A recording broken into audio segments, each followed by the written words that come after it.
entiendo que está todo en orden. Entonces, bienvenidas y bienvenidos a la sesión auxiliar del curso de Petrología y Petrogénesis 2, sesión donde vamos a hablar sobre rocas piroclásticas, ¿sí? Ya hablamos del volcanismo, o de las rocas relacionadas a las coladas de lava, ¿cierto?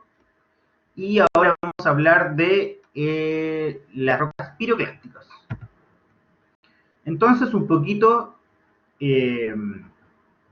una mini introducción respecto a las erupciones volcánicas. Estas erupciones volcánicas dan origen a una diversidad de elementos, rocas, depósitos y estructuras que dan cuenta de sus características y condiciones eruptivas. ¿Ya? Acá hay algunos ejemplos de algunos tipos de erupciones volcánicas. Erupciones hawaianas, ¿sí? Caracterizadas por fundidos muy fluidos que avanzan lentamente por los flancos del volcán. Erupciones más explosivas como las estrombolianas, las vulcanianas y sobre todo las plinianas que forman estas columnas eruptivas muy altas, en torno a 20 kilómetros de altura, ¿sí? Que son las típicas de la película o incluso que suceden en Chile, bastante. Erupciones plinianas, que son erupciones muy explosivas, y erupciones peleanas, por ejemplo, que son estas que desarrollan estos corrientes de densidad piroclásticas laterales o avalanchas y derrumbes particularmente, ¿sí? Pero lo importante de esta imagen es que hay distintos tipos de erupciones. Algunas son más efusivas, o sea, emiten mayor cantidad de lavas, y otras son más explosivas, como las plinianas, que emiten mayor cantidad de cenizas y elementos piroclásticos. ¿Ya? ¿Y qué son los piroclastos? Son fragmentos generados como resultado directo de una erupción.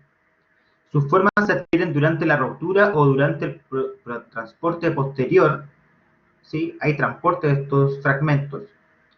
Y los piroclastos se distinguen por su tamaño. Un concepto ahí, cuando estos son retrabajados o alterados, son llamados piroclastos retrabajados o epiclastos. Epiclasto es un piroclasto que ha sido retrabajado o ha sufrido algún proceso sedimentario, de transporte, etc. Y su origen piroclástico es incierto, en el sentido que no se conoce la fuente de ese piroclasto, ¿ya?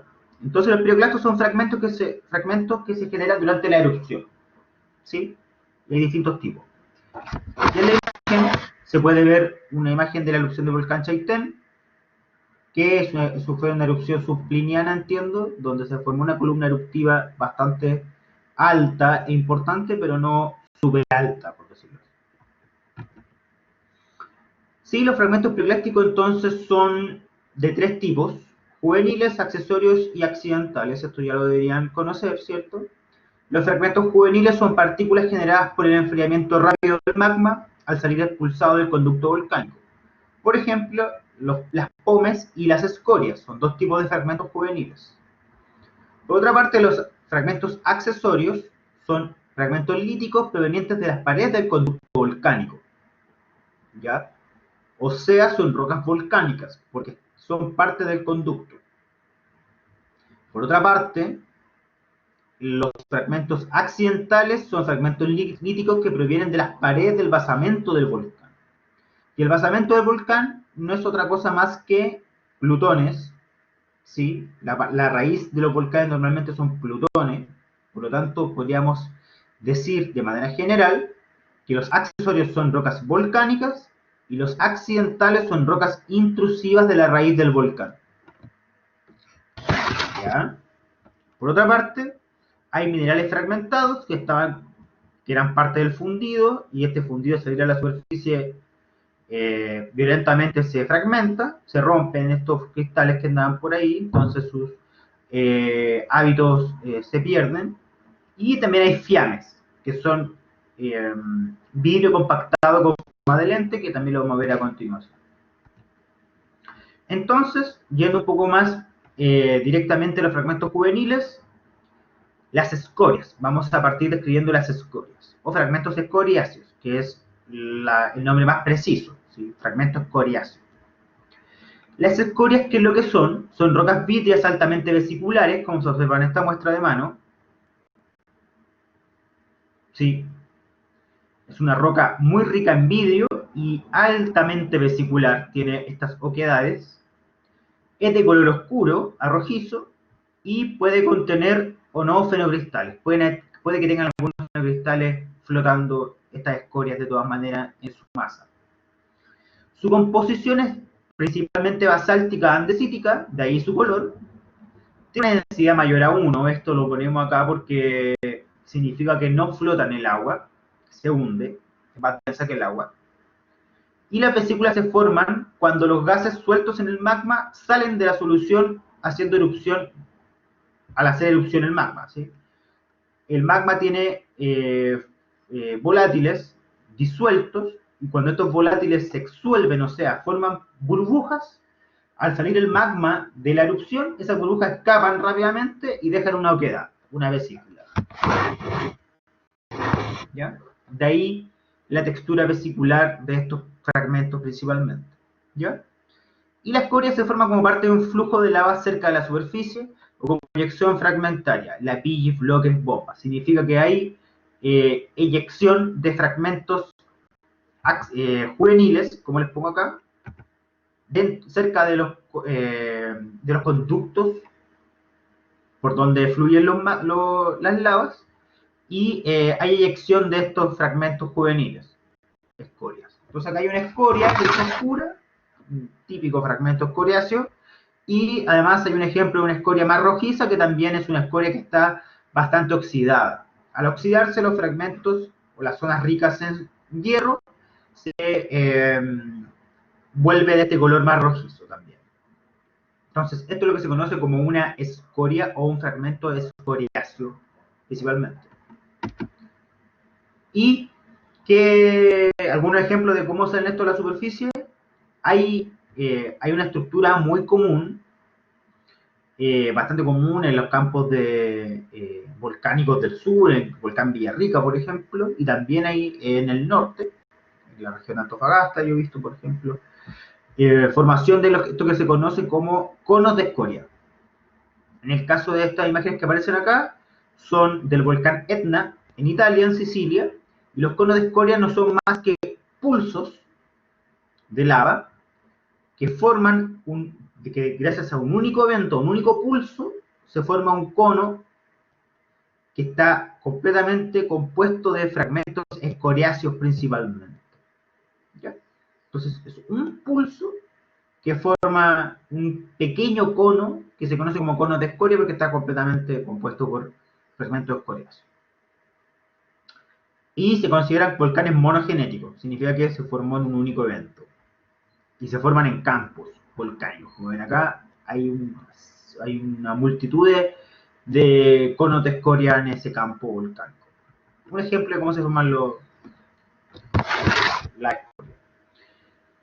¿Cómo se ven estas escorias a microscopía de luz transmitida? Normalmente tienen textura vitroclástica, o sea, una masa fundamental vítrea, son rocas muy ricas en vidrio, con algunos fenocristales flotando dentro de ellas.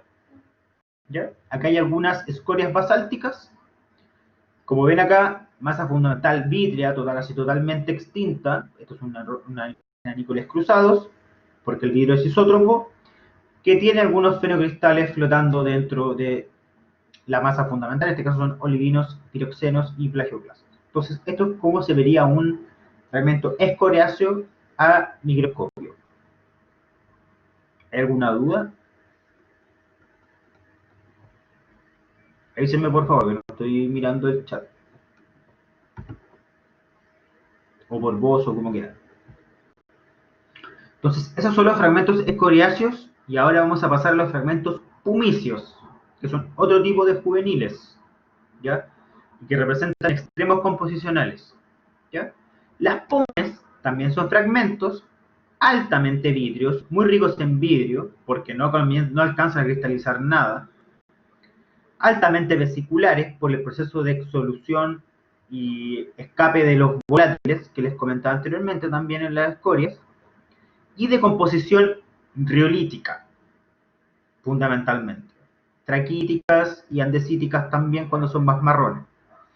Pero podríamos decir que las pomes son de composición más riolítica, más diferenciada, y de ahí su color más blanquecino grisáceo.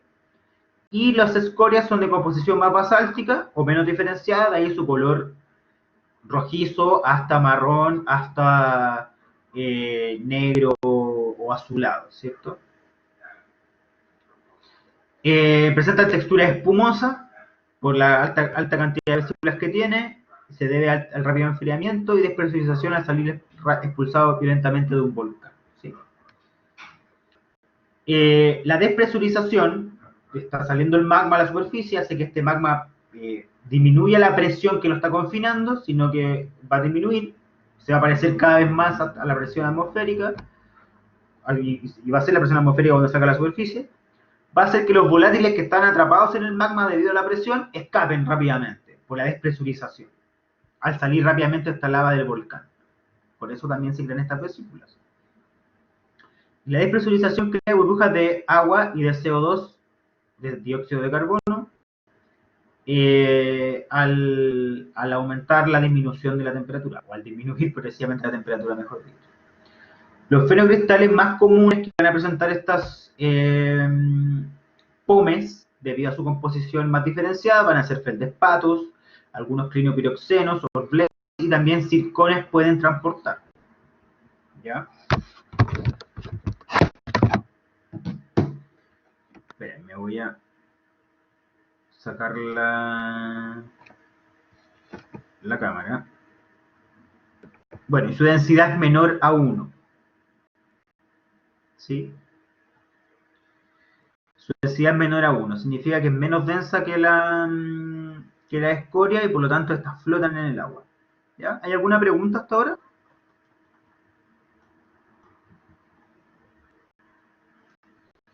¿Cómo será una pómez? Bueno, ¿cómo se ve una pómez? Igual, similar a la escoria, con una textura vitrofídica, una masa fundamental muy, muy rica en vidrio, que no vas a cristalizar nada, ni siquiera microlitos. Y sobre esa masa fundamental hay algunos fenocristales, ¿sí? En este caso de biotita, hay una biotita ahí en una masa fundamental blanquecina, de solo vidrio prácticamente, y hay algunas vesículas aplanadas que se muestran acá. Por ejemplo, esta, lo más probable es que sean vesículas, pero esto es una imagen a Nícoles paralelo, por lo tanto necesitamos la imagen a Nícoles cruzados para poder observarlo. ¿Sí? Entonces acá, que está Nícoles cruzados, se ve oscurecido, principalmente porque hay vidrio y también vesículas que son espacio vacío. Además, en esta zona se muestra el desarrollo de una esferulita, que ya hablamos en la sesión anterior sobre qué eran las esferulitas y cómo se formaban, en rocas ricas en vidrio. ¿Ya? ¿Cómo se clasifican los piroclastos? Bueno, por su granulometría, o sea, por el tamaño de grano. Esta tabla se muestra más o menos la clasificación granulométrica de los piroclastos, desde más fino a más grueso. Desde más fino a más grueso se llaman cenizas finas, cenizas gruesas. Cuando ya estos superan un 16avo de milímetro y hasta 2 milímetros se llaman cenizas finas, los piroclastos. Más grande y menor a 64 milímetros se va a llamar lapilli. Lapilli va a ser el tamaño de grano, o sea, el tamaño de grano, ese piroclasto se va a llamar lapilli. Un poco más grande, sobre 64 milímetros, se van a llamar bombas y bloques. ¿Ya? Bombas y bloques. Eso depende de su geometría. ¿Ya? El depósito de piroclastos va a estar asociado, el nombre del depósito de piroclastos que forman estos piroclastos, porque son partículas, se depositan y forman depósitos. Se presentan acá sus nombres y además, cuando estos piroclastos se consolidan, forman rocas piroclásticas que también tienen sus nombres relacionados a los piroclastos, ¿sí? Toba de ceniza fina, o toba gruesa, o lapillita, o lapillistone en inglés, aglomerado, brecha piroclástica, etc. Todas estas rocas son la consolidación de estos depósitos, y estos depósitos se forman por la deposición de estos tipos de piroclastos que se subdividen por su tamaño, no por su composición. Ahora, ¿cómo se clasifica las rocas piroclásticas? Bueno, se utilizan triángulos como normalmente lo hacemos en geología, al menos para clasificarlas por composición y por tamaño de fragmentos. Las rocas piroclásticas pueden estar formadas, como les dije al inicio, por fragmentos líticos, por cristales o por vidrio. ¿Ya? Vidrio cuando tiene fragmentos juveniles. ¿Ya? Principalmente cenizas, etc. Entonces, dependiendo de si tiene más cristales, si... Voy a poner el puntero láser. Si la roca se encuentra por acá, ustedes saben usar estos triángulos ya, ¿cierto? Va a ser una toba cristalina. Si tiene más vidrio se va a llamar toba vítrea, y si tiene más fragmentos líricos que cristales y vidrio se va a llamar toba lítica. ¿Ya? Entonces esta es la clasificación por composición. Tienen que normalizar el vidrio, los cristales y los fragmentos líticos de esa roca piroclástica. También lo pueden clasificar por tamaño de fragmentos. Cenizas, si es que tiene fragmentos más finos. Lapilli, si son un poco más gruesos. Y bloques y bombas, si ya son mayores a 64 milímetros. Si lo que predomina es el lapilli, la roca se va a llamar lapillita. Si predomina la ceniza, se va a llamar toba. Y si predominan los bloques y las bombas, se va a llamar brecha piroclástica o aglomerado piroclástico, dependiendo si esos fragmentos son angulosos o no.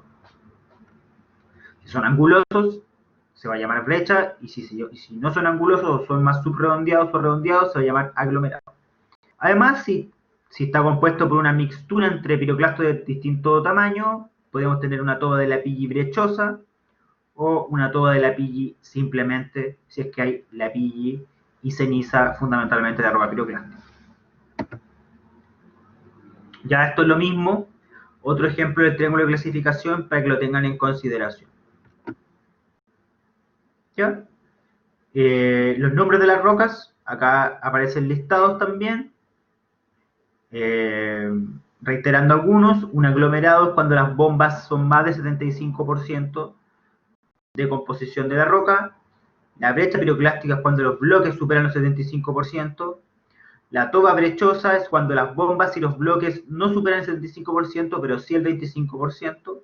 Y así hasta la toba, que las tobas, que normalmente a todas las rocas piroclásticas cuando le dice toba, eso no es correcto en términos de su nomenclatura. Las tobas van a ser las rocas piroclásticas en las cuales la ceniza, o sea, el piroclasto más fino, va a superar el 75%. O sea, son las rocas piroclásticas más finas. ¿Ya? Ahora, hablando un poquito más particularmente respecto a los fragmentos piroclásticos en sí.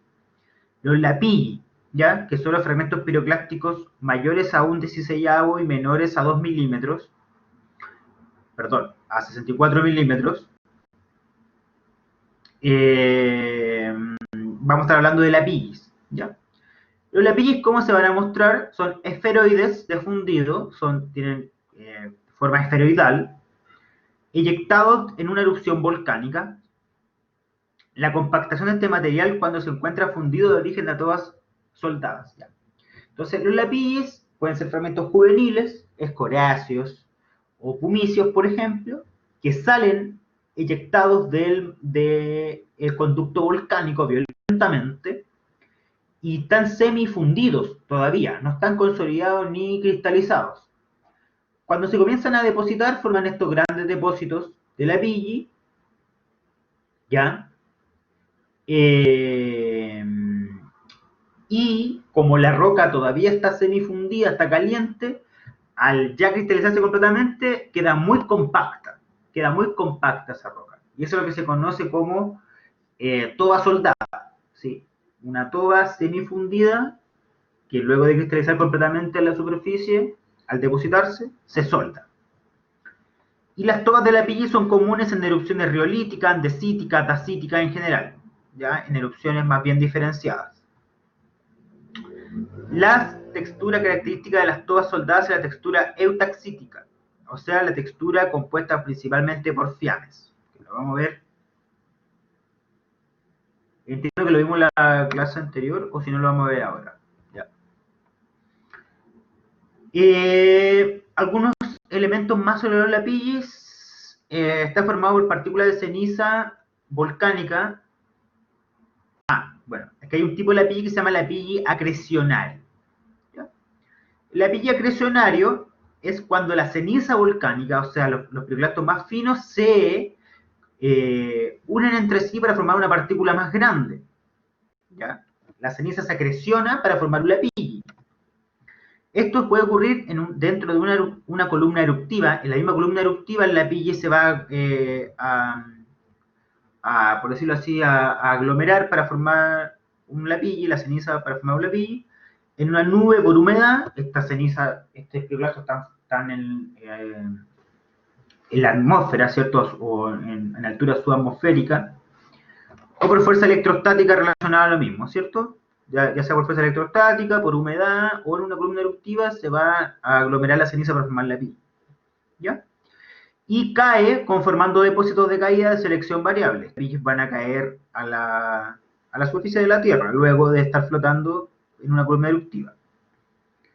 ¿Sí? Y finalmente se puede subdividir en lapilli tipo anillo o lapilli tipo núcleo. Bueno, lapilli tipo anillo son núcleos de grano grueso rodeados por núcleos de grano fino de ceniza.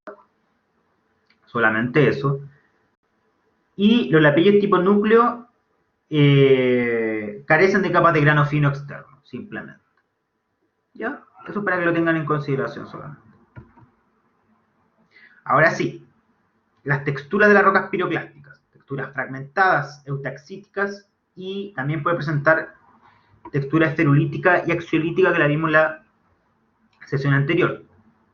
Las rocas piroclásticas son rocas muy ricas en vidrio, ¿sí? La ceniza normalmente está compuesta de vidrio, es magma fragmentado, que también lo vimos en la sesión anterior.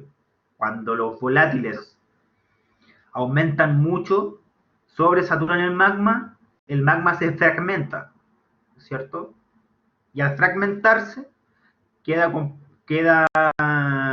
totalmente separado, ¿cierto? Sí, podríamos decir, pequeñas porciones de magma en todos lados. Esas pequeñas porciones de magma luego dan origen a piroclastos. Y como no tienen tiempo para cristalizar, normalmente son de vidrio. Vamos a ver un poco más las texturas particulares de las rocas piroclásticas, la textura fragmentada. La textura fragmentada no es más que la mezcla de los fragmentos líticos, cristales, fragmentos de cristales y vidrio, y fragmentos juveniles también. Todos los elementos de las rocas piroclásticas dan origen a la textura fragmentada. Es una textura que se dice fragmentada, puesto que los componentes de esta roca están rotos, sus bordes están golpeados, ¿cierto?, por los procesos piroclásticos. Estas nubes de ceniza que así luego caen, hacen que los cristales se rompan, si estaban ahí, los fragmentos líticos se retrabajen, etc.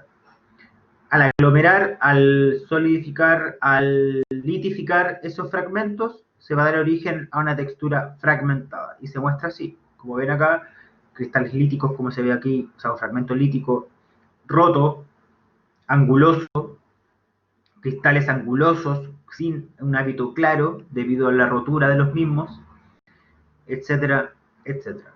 Esta textura fragmentada va a ser una textura bastante característica de las rocas piroclásticas, si es que no la más. Y la textura eutaxítica o vitroclástica está formada por fragmentos de vidrio compactados de forma elipsoidal llamados fiames. ¿Sí? Los fiames son fragmentos de vidrio volcánico, es vidrio volcánico que sale a la superficie, que al quedar atrapado en un depósito piroclástico, por la presión del depósito, se aplanan. Vamos a verlo a continuación. ¿Sí? Pero ¿cómo se ven estos fragmentos a microscopía? Bueno, como son fragmentos de vidrio, se ven como el vidrio, de color blanquecino, marrones, amarillos, anícoles paralelos, y anícoles cruzados se ven completamente extintos porque el vidrio es isótropo, no tiene estructura cristalina, por lo tanto no tiene color de interferencia. Así que se va a ver de esta forma. Esferoides, elipsoides, como se ven acá, aquí, acá, acá, acá, estos elipsoides, estos esferoides de vidrio compactado, que a nícoles paralelos se va a ver extinto. Esto es una textura eutaxítica o piroclástica que también es muy común en las tobas y las rocas piroclásticas en general. Lo vamos a explicar un poco más acá. Entonces, los fiames son estructuras comunes en tobas soldadas e inimbritas. ¿Sí? Tobas soldadas ya lo vimos. Son estas tobas que se forman cuando los fragmentos piroclásticos están semifundidos.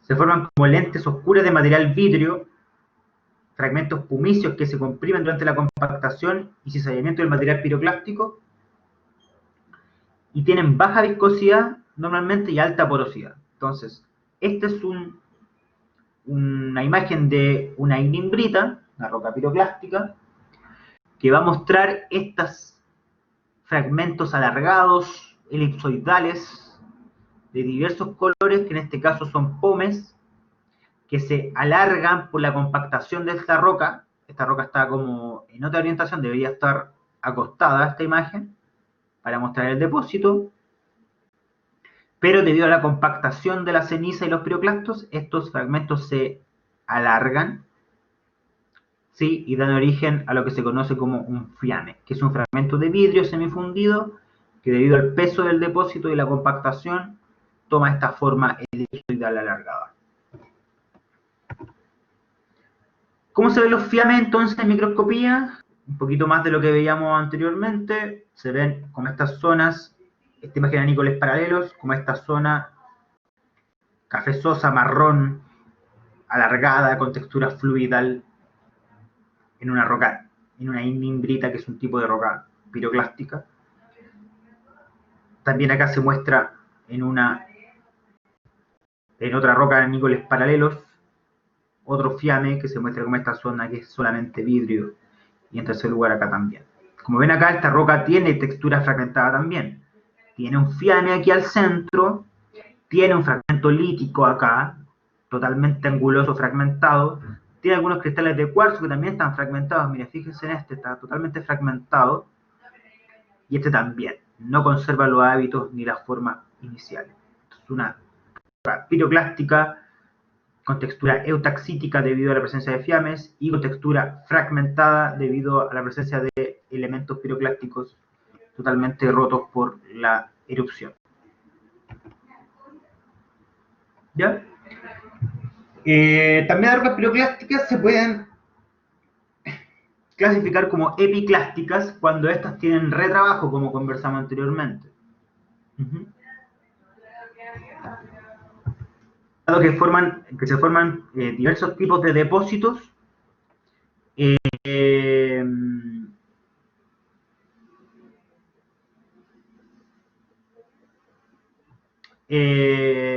relacionados a los fragmentos piroclásticos, vamos a estudiarlos un poco más a continuación, pero les dejo esta tabla donde se muestra la relación entre los elementos piroclásticos y los elementos epiclásticos, para que vean que una roca piroclástica, como está compuesta por fragmentos que luego se identifican, puede estar, su petrogénesis puede estar relacionada a diversos tipos de procesos, ya sea procesos volcánicos como procesos sedimentarios, ¿sí?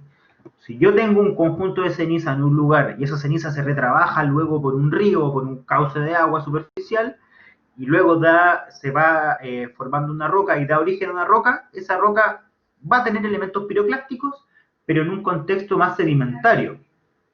Por lo tanto, va a ser una roca epiclástica, ¿sí?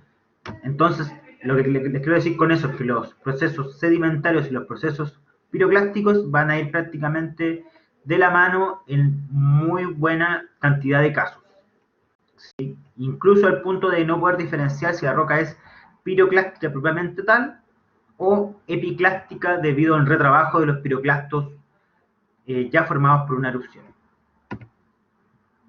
Entonces los depósitos piroclásticos, como se ven, bueno, como son, se definen como un conjunto de piroclastos que pueden estar consolidados o no consolidados, o sea, puede estar formando una roca o no estar formando la roca todavía, sino estar el depósito sin litificar, ¿ya? Estos depósitos, para llamarse piroclastos, contienen más de un 75% en volumen de piroclastos. Como les digo ahí, pueden tener aporte sedimentario.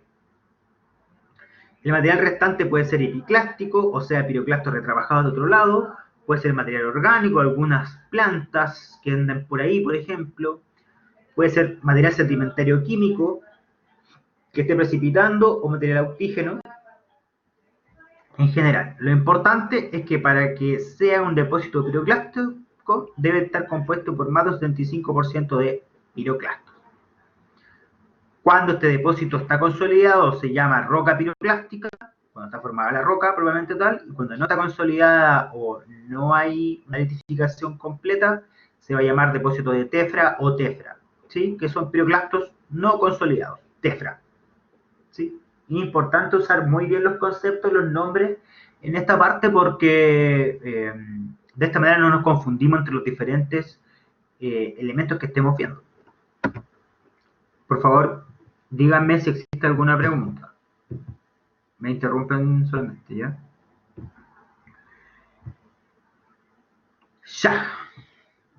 Depósitos piroclásticos hay de diferentes tipos. El que vamos a ver el día de hoy son los depósitos de caída, ¿ya? Relacionados a la formación de una gran columna eruptiva que avanza hacia la atmósfera y luego comienza a colapsar por gravedad simplemente, y estos elementos piroclásticos que van en la columna eruptiva caen por gravedad a la superficie en otras zonas. También hay depósitos piroclásticos formados por un flujo piroclástico, que es una corriente de densidad piroclástica muy densa, y hay depósitos piroclásticos formados por una oleada piroclástica, que es una corriente de densidad piroclástica, pero más diluida. ¿Ya? Les voy a preguntar a continuación sobre eso, pero no va a ser tema de esta clase, sino de la siguiente, si es que hay. Los depósitos de caída, como les decía, se forma una columna eruptiva por una explosión, por una erupción muy explosiva, se forma una columna eruptiva, avanza esa columna hacia la superficie, pero luego, ustedes saben, la atmósfera está compuesta por diferentes capas de diferentes densidades. En algún momento esta columna no logra sobrepasar la densidad o se encuentra con una barrera física con alguna de las capas de la atmósfera y ya no avanza más hacia arriba, luego de algunos kilómetros de altura, y se comienza a extender por los lados. ¿Sí? El material avanza, choca y comienza a extenderse radialmente normalmente, o depende del régimen de viento en la zona. Este material lentamente va a ir cayendo a la superficie y los piroclastos van a comenzar a formar depósitos piroclásticos en la superficie de la Tierra. Acá otra imagen. Se forma la erupción explosiva, altísima cantidad de volátiles y magma fragmentado ascienden a la superficie en una columna eruptiva, ¿ya? Y esa columna va a estar compuesto por diferentes zonas, ¿cierto?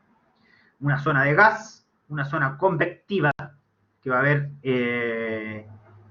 convección y por tanto movimiento de la columna eruptiva en esta zona intermedia entre la zona de gas y la zona de umbrella, o zona de paraguas, mejor dicho, que es la zona esta donde se extiende la nube, la columna eruptiva hacia los costados.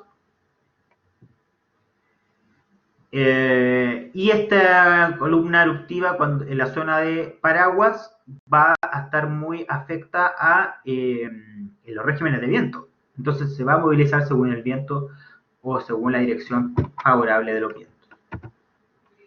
Bueno, hay diferentes tipos de depósitos de caída. Como les digo, esta nube va a caer al suelo, al piso, a la superficie en algún momento y va a formar depósitos. Esta ceniza va a caer al piso y va a formar un depósito.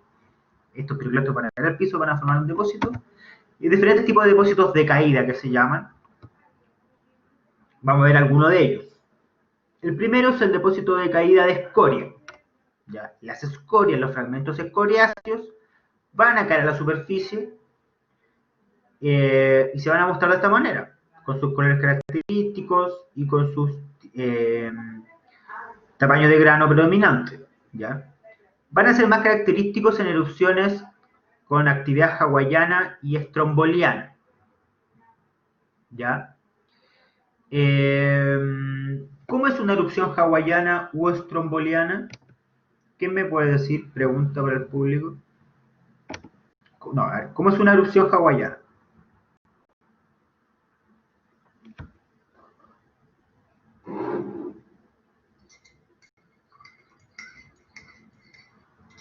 ¿Ya?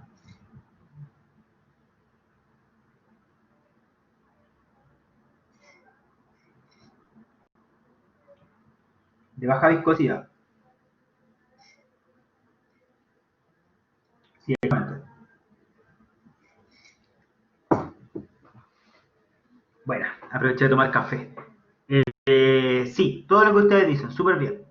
Por lo tanto, el magmatismo es más basáltico y eso tiene sentido con que los fragmentos característicos de una actividad hawaiana y estromboliana sean los depósitos de caída de escoria, que son fragmentos piroclásticos menos diferenciados, más basálticos. ¿Ya? Claro, entonces están compuestos por magmas basálticos, endecíticos, basálticos, vesiculares, lo que habíamos hablado anteriormente. Cerca del centro eruptivo están asociados a conos de escoria. Hay formación de conos de escoria en este tipo de magmatismo. Comúnmente son de grano grueso, ya como ven acá hay piroclastos gruesos acá, se alcanzan a ver en la imagen estos esferoides gruesos. Hay presencia de bombas, las bombas son elementos piroclásticos gruesos, ya, pero la bomba en particular es la que tiene forma aerodinámica.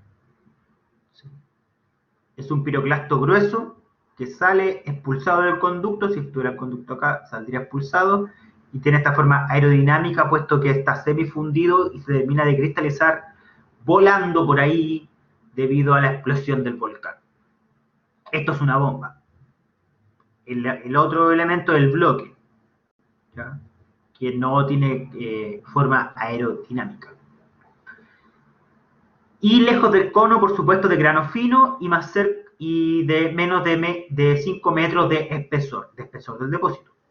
¿Sí? Mientras más lejos del conducto, es más fino el grano del piroclasto y el espesor del depósito es más bajo, más pequeño, menos de 5 metros de espesor. Los espesores de depósitos piroclásticos pueden ser de decenas a centenas de metros. Continuamos, tal como hay depósitos de caída de escorias, hay depósitos de caída de pomes o de depósitos pumicios que van a ser favorablemente formados en erupciones subplinianas a plinianas, o sea, en las erupciones que forman columnas eruptivas. ¿Ya? Compuesto por magmas vesiculados de alta viscosidad, o sea, es el extremo composicional del depósito anterior, andesíticos a riolíticos, ¿sí? Magmas muy viscosos que no tienden a fluir sino a explotar por la presión de volátiles que contienen. ¿Ya? Los depósitos en una erupción superan, pero no superan, superan raramente los 10 metros de espesor, ¿sí? Igual son depósitos importantes. Y cerca del cono alcanzan 25 metros, ya son más grandes cerca del cono. El tamaño de grano que puede predominar también es grueso, por acá se observan algunos elementos piroclásticos que podrían ser pomes gruesas, y los depósitos contienen líticos y bloques de pomes y bombas, es muy explosiva la erupción. Entonces, este es un depósito de pomes, de color más blanquecino, ¿cierto? Este depósito, ven acá como muestra cierta laminación, que va cayendo por capas también, pero además tiene una selección que uno podría decir moderada baja, moderada, mejor dicho, porque hay harta matriz, pero sí hay estos elementos en el esqueleto que son líticos, fragmentos mayores etcétera, de diversos tipos. ¿Ya? Esto es un depósito de caída de pómez que se diferencia bastante de un depósito de caída de escorias. También hay depósitos de caída de cenizas o depósitos de caída mucho más finos. Claro, se forman por un espectro amplio de procesos piroclásticos. Están comúnmente acompañados de depósitos de PDCs o de corrientes de densidad piroclásticas co-ignimbriticos. ¿Ya? Las corrientes de densidad piroclástica forman ignimbritas, que son grandes rocas piroclásticas, y estos depósitos están acompañando normalmente a estos depósitos de caída de ceniza. Cerca del centro o cerca del conducto que les dio origen pueden encontrarse bloques balísticos y bombas, o sea, pueden haber elementos piroclásticos o piroclastos más gruesos, y tienen espesores menos de claro, espesores muy bajos cerca del centro del núcleo y más de 1 metro de espesor hasta más allá de 100 kilómetros de distancia. Hay algo interesante acá. En los depósitos que vimos anteriormente, que son principalmente grano grueso, ¿sí? De tamaño bloque, de tamaño lapilli, el espesor del depósito disminuye al aumentar la distancia al centro eruptivo, al conducto del volcán. Mientras más lejos estemos del volcán, el tamaño, el espesor del depósito va a ser menor. ¿Ya? Va a ser menos de 5 metros en el caso de un depósito de caída de escoria, en un volcán de actividad hawaiana, por ejemplo, y va a ser hasta 25 metros en un, hasta 10 metros en un depósito de caída de pómez. Va a ser el depósito de pómez va a ser el doble del depósito de escoria, pero aún así va a ir disminuyendo su espesor al alejarse del volcán. A diferencia de esto, en los depósitos de caída de ceniza, o sea, piroclastos más finos, el espesor va a aumentar mientras más lejos estemos del volcán. Como aparece acá, hasta 100 kilómetros de distancia puede haber más de 1 metro de espesor. ¿Alguien me puede dar una explicación de eso? ¿Por qué los depósitos más gruesos disminuyen su espesor mientras más lejos están del volcán y los depósitos más finos aumentan su espesor mientras más lejos están del volcán? ¿Cómo se puede explicar eso?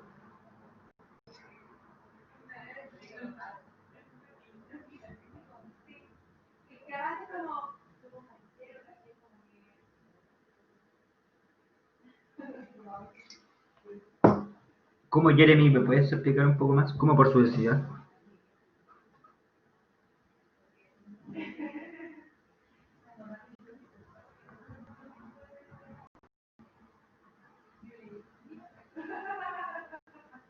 Tiene que ver con la viscosidad.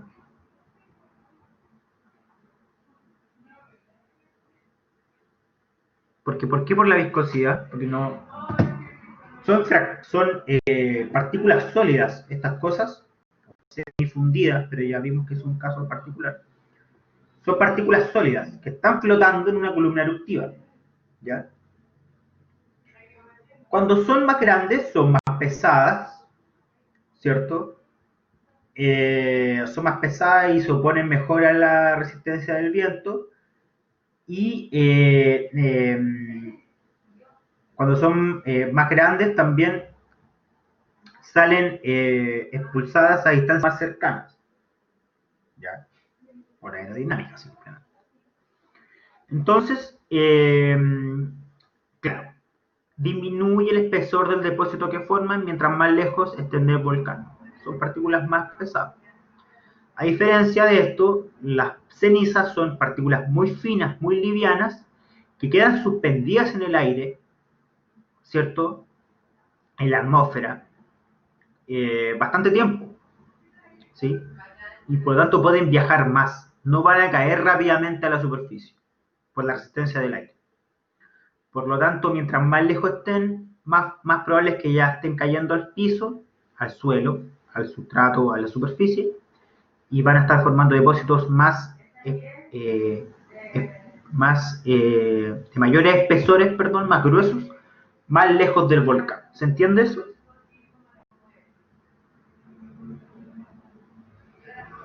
¿Se entiende por qué la ceniza llega más lejos? Ya. Es más fina, se traslada más. Y no cae cerca del conducto, sino más lejos. ¿Ya? Continuamos entonces. Los depósitos de caída son bastante peligrosos y en Chile es uno de los peligros volcánicos más comunes, ya que bloquean la luz del sol, las nubes bloquean el sol, dañan la agricultura, destruyendo los campos, hacen colapsar los techos. Aquí pueden ver un techo que tiene un depósito de ceniza muy grande encima de él, que va a hacer colapsar el edificio. Esto es uno de los peligros que ocurrió, por ejemplo, en el volcán Chaitén, en la erupción del 2008, o en la erupción del volcán Calbuco hace algunos años. Y destruyen la maquinaria, puesto que contaminan motores, etc. ¿Sí? Es ceniza en suspensión y otro tipo de piroclastos que generan bastante peligro y daño. Forman este tipo de columnas estratigráficas, donde depende de la energía que tenga la columna, el tamaño de piroclasto que va a transportar. Por ejemplo, podríamos decir que en esta zona, estos piroclastos que ya caen en superficie, fueron transportados por una columna que tuvo más energía que la que transportó, por ejemplo, estos de acá, que son más finos, necesita más energía para transportar fragmentos más gruesos. Y como ven acá, el tamaño de fragmento va disminuyendo hacia arriba. ¿Ven? Hay una disminución del tamaño de fragmento desde esta zona central hacia arriba. Significa que la energía de la columna que transportó estos fragmentos fue disminuyendo también, obviamente. Mientras más energética era, más grueso el fragmento, menos energética, más fino. ¿Ya? Acá hay lo que yo les explico. Esta es la columna estratigráfica representativa del depósito de caída y esta es la energía eruptiva en el tiempo. Mayores energías eruptivas, como este que se muestra acá, va a formar un depósito más grueso. Menores energías eruptivas, en este caso prácticamente nula, va a formar depósitos muy finos, o no va a formar, no va a haber una erupción. ¿Ya? Para que vean la relación entre los picos energéticos del pulso eruptivo y los depósitos de caída que va a estar formando debido al tamaño de fragmento piroclástico que puede transportar esa energía. Y acá hay algunos ejemplos de los depósitos de caída, que este tipo de selección, este tipo de fragmentos, en este caso la epigis, con algunos fragmentos también de líticos. Y en este caso se muestra acá también puede formar laminaciones, ¿sí? Estos van cayendo lentamente a la superficie, así que van a formar laminaciones. Y acá en este caso, y de hecho acá están en contacto dos depósitos de caída de dos procesos eruptivos diferentes. Se formó este primero, claro, luego hubo erosión en la superficie, hay una discontinuidad erosiva, ¿cierto?